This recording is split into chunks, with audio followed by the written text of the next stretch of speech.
Hi everyone, and welcome to another edition of Studio de Sapo.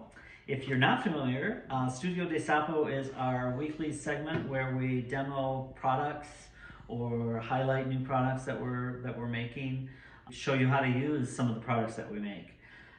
This month, since it's March and it's International Women's Month, we thought it'd be fun to focus on small business women in the area. And today we've invited Caley Gunthorpe here from Appleblossom Kombucha, and we're going to make soap today. The soap we're making is our Clean for a Cause soap, which is our initiative that we do for nonprofits, and we donate the proceeds from the sale of the bars to charities or nonprofits in the area. And this month, since it's International Women's Month, we'll be donating to the Women's Center of Greater Lansing. So, Caley, welcome. Glad to be here. Yeah. We're going to make some soap today. Awesome, I'm excited. Awesome. So tell us a little bit about you and your business. How long has your business been around? I've been in business for 5 years. I just opened my tap room in Lansing, so I've been officially open there over a year. Awesome. What inspired you to become a small business person? Like, what was your past? Like, where did you come from? What background? Yeah, I was an elementary and middle school teacher prior to starting kombucha and a personal trainer, and I just didn't want to work for somebody. I just always wanted to work for myself, and being fitness and health and teaching kind of is what brought me to kombucha. I used to do bodybuilding shows and I was drinking kombucha, decided to make it, then I started selling it, and then I became official and started selling it. So just kind of the path of health and wellness has led me to Appleblossom Kombucha.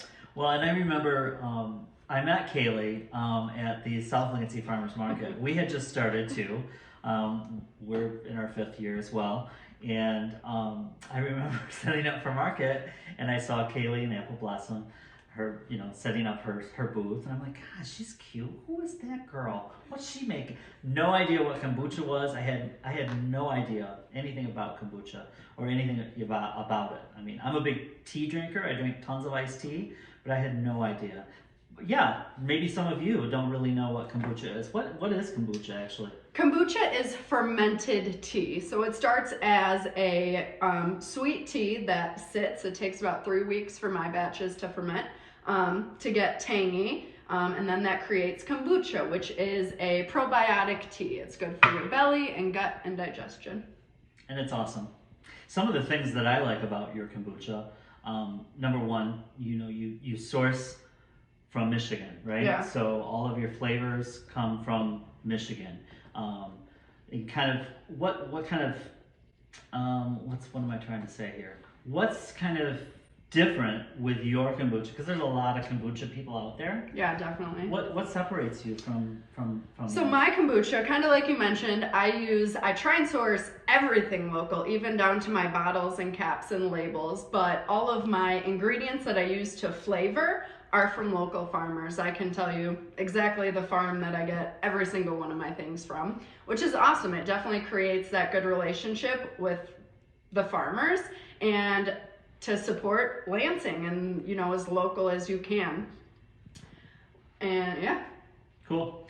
And the thing I like about her kombucha is that she doesn't add any extra sweetener to it. So the natural fruit that she second ferments with, right, is the natural sugar that's going to be in the kombucha, right? Yeah, so hitting on your last point too, something that makes me different from other kombuchas is a lot of other kombucha companies now are owned by Pepsi and Coke and bigger brands. So my kombucha, they tend to add sugar and force carbonate it. My kombucha, it's natural carbonation. I don't add any sugars. The only sugars that test are from the fruits that I use. So like my berry kombucha might be a little higher in sugar, but it's from the berries. I don't add sugar to it. So that's a really big difference between my kombucha or kombucha you could get, at a big time grocery store. That's awesome. So today we're going to be making soap. Have you ever made soap before? I have made soap before. I make a lot of things myself. And I attempted to make soap once, and it's so hard I'll never do it. Is I'll never do it again, and I strictly only buy Sapo soap.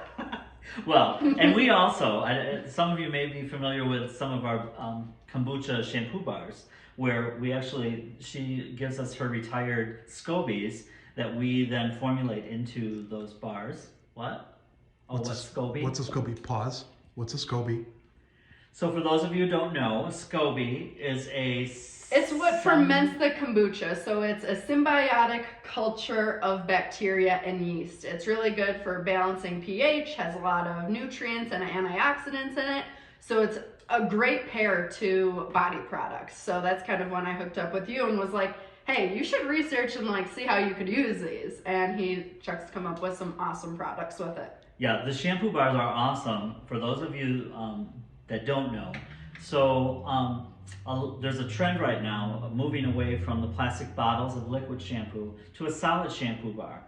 But some folks, and it really depends on your own body chemistry, have issues with a solid shampoo bar. And what we've done with the kombucha bars is by adding that SCOBY, it changes the pH slightly to the bar, so it makes it a little more acidic. So it's a little more cleaner rinsing. That's why we call them conditioning shampoo bars. So that's kind of that. But it's not that difficult to make soap. I think it is. Whatever. It's not. So we've got here our blend of oils, and this is, like I said, we're going to be making our Clean for a Cause, and these are vanilla oatmeal bars. So we've got our blend of oils here, and it's about 100 degrees. That's typically a good temperature to soap with. And what we're doing is, it's called a cold process soap making. So we're doing this without any heat, just the natural heat that's going to occur with our lye mixture. So we do a blend of plant-based oils. This particular blend is coconut oil, olive oil, palm oil, castor oil, and a little bit of cocoa butter. And then we've got some oatmeal that we're going to add to this.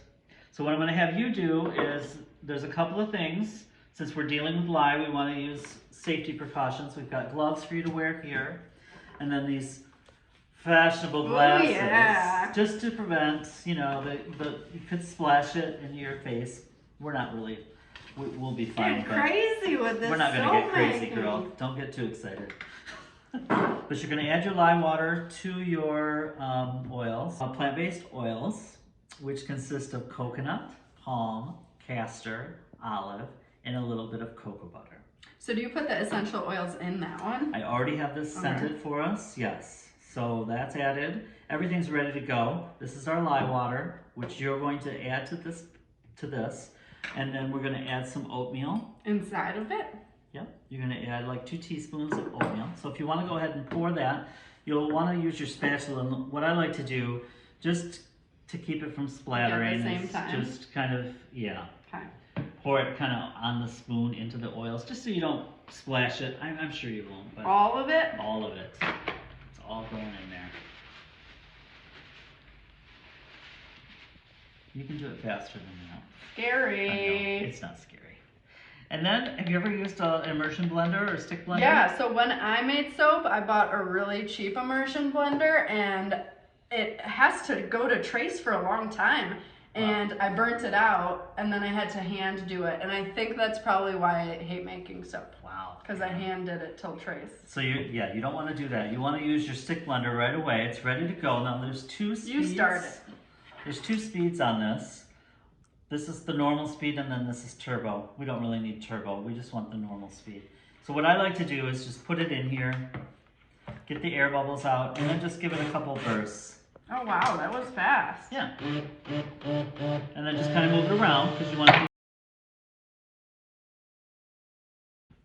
Alright. And then just kind of mix it up. We forgot we got to add our oatmeal though. So 2 teaspoons, pretty heavy handed if you want, into there. And then just mix that in real quick. You're doing a good job. You are. Very good. See, this isn't so bad, is it? No, you make it seem a lot easier. But like the hard part is getting how much stuff you need, like all of the oils and essential oils and limes and everything, which you just have on hand, you know. Yep. But for me, it's just not worth it. I just buy yours. And then you're gonna go ahead and pour that into the mold. Now it's kind of setting up, so you might have to help it out a little bit. But use your spatula to kind of shovel it in. It's gonna take all of that, so. Plus you're going to want to scrape that bowl real good. We don't waste. That's money down the drain. We don't do that. Always reminds me when I'm making soap, when I'm scraping the bowl, my first boss, who was actually a woman, by the way, when I was in high school, it was my first job as Was it at an ice cream shop? Place. Yeah, you remember. You're really good friends with her. Yes. Well, at the time, I hated her guts because... But now you are. Yes. Well, she died. But when she was alive, yes. But I remember you mentioning her, yes. She was very important in my life, and honestly, to this day, I always think about her. She was very hard on me, but she was a good boss. She really was. So you can. Is that good enough? It's pretty good. Let's give her one little swipe here. Was it good enough? It was fine. And then you can pick that up and just kind of drop it and level it all out.